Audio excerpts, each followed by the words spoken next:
ఉపవాస ప్రార్థనలో ఉన్న ప్రత్యేకత ఏంటి అని మనం ఆలోచన చేసినట్లయితే, ఎక్కువ సమయం దేవుని మందిరంలో గడపడానికి ఉపవాస ప్రార్థనలు అనేది చాలా చాలా అవసరమైనది. ఉపవాసము అని మనం ఆలోచన చేసినట్లయితే దాన్ని రెండుగా విడదీసినట్లయితే ఉప ప్లస్ వాసము. ఉప అంటే దగ్గరగా, సమీపముగా, వసించుట. వాసము అంటే వసించుట, దగ్గరగా వసించుట, నివసించుట. ఎవరి దగ్గరగా నివసించుట అంటే దేవునికి దగ్గరగా నివసించుటే ఉపవాసం. మరి ఉపవాస ప్రార్థనలో మనము ఉపవాసం ఉంటూ ఎవరికి దగ్గరగా జీవిస్తున్నాం, ఎవరు దగ్గరగా ఉంటున్నాం అంటే దేవునికి దగ్గర ఉంటున్నాం. ఎవరైతే దేవునికి దగ్గర అవుతారో వారు ఏమవుతారో తెలుసా? పాపానికి దూరం అవుతారు. దేవునికి దగ్గర అయ్యేటటువంటి వారు పాపానికి దూరం అవుతారు. లోకంలో ఉన్న అలవాట్లు ఏమాత్రం కూడా వారిని ఏమాత్రం ప్రభావితం చేయవు.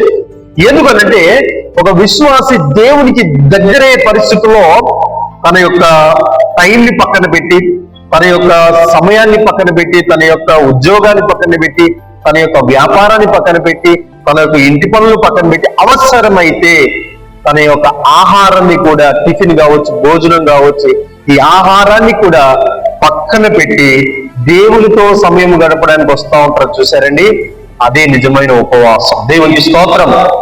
చాలా మంది ఉపవాసం ఉండి దేవునికి దగ్గర జీవించారు, దేవుని దగ్గరగా నివసించరు.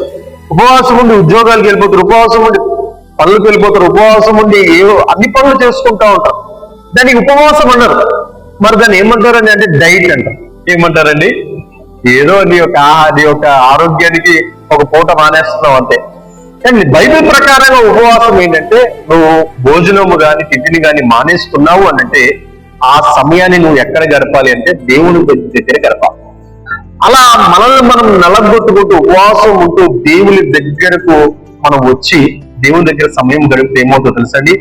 దేవుడు మనకు నూతన బలము, నూతన శక్తి, నూతన ఆధ్యాత్మికమైన బలము దేవుడు మనకు దయచేస్తాడు. అలాగే దేవుని కృప, దేవుని వాక్యం అనే దేవుని కృపా కిరణాలు దేవుని సన్నిధిలో ఉన్నప్పుడు మన మీద పడుట ద్వారా మనము కూడా నూతనమైన బలము, నూతనమైన శక్తిని, నూతనమైన ఆధ్యాత్మికమైన బలము పొందుకొని తిరిగి సంతోషంగా బయటికి వెళ్తాం. దేవునికి స్తోత్రం. అది ఉపవాస ప్రార్థనలో ఉన్న గొప్ప శక్తి.